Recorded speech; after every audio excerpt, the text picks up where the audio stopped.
হ্যাঁ, ধন্যবাদ আপনাকে। আপনি জানেন যে ভারত এবং পাকিস্তানের মধ্যে বর্তমানে যুদ্ধ চলছে এবং সেই যুদ্ধকে কেন্দ্র করে ইতিমধ্যে আমরা দেখেছি যে ভারতীয় সীমান্তরক্ষী বাহিনী যে বিএসএফ রয়েছে তারা বাংলাদেশের বিভিন্ন সীমান্ত দিয়ে তারা গত কয়েকদিনে পুশ ইন করছে বিভিন্ন লোকদেরকে। এবং আমাদের কাছে যে খবরটি রয়েছে, গত 2-3 দিন আগে কমলগঞ্জ উপজেলার দলাই সীমান্ত দিয়ে সেখানে 15 জনকে তারা বাংলাদেশে পুশ ইন করে এবং তাদেরকে বিজিবি আটক করার পর কমলগঞ্জ থানা পুলিশের কাছে হস্তান্তর করেছে।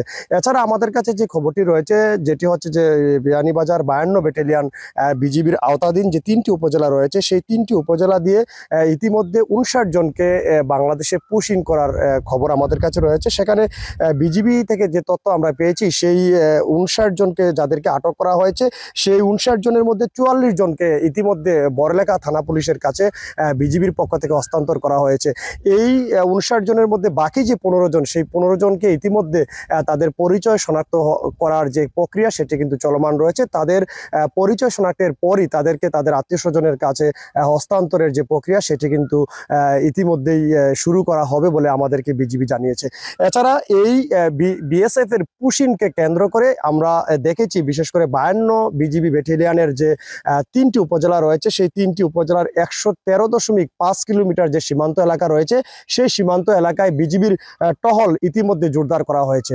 আমরা আজকে এই 3 উপজেলার বিভিন্ন সীমান্ত এলাকায় আমরা গিয়েছি, সেখানে আমরা বিজিবির তৎপরতা দেখেছি এবং এর বিজিবির পাশাপাশি যে পুলিশ বিভিন্ন জায়গায়, এই 3টি উপজেলার বিভিন্ন জায়গায় তারাও নিরাপত্তা জোরদার করেছে এবং তল্লাশি, তারাও পুলিশ ও বিজিবির পাশাপাশি তল্লাশি করছে।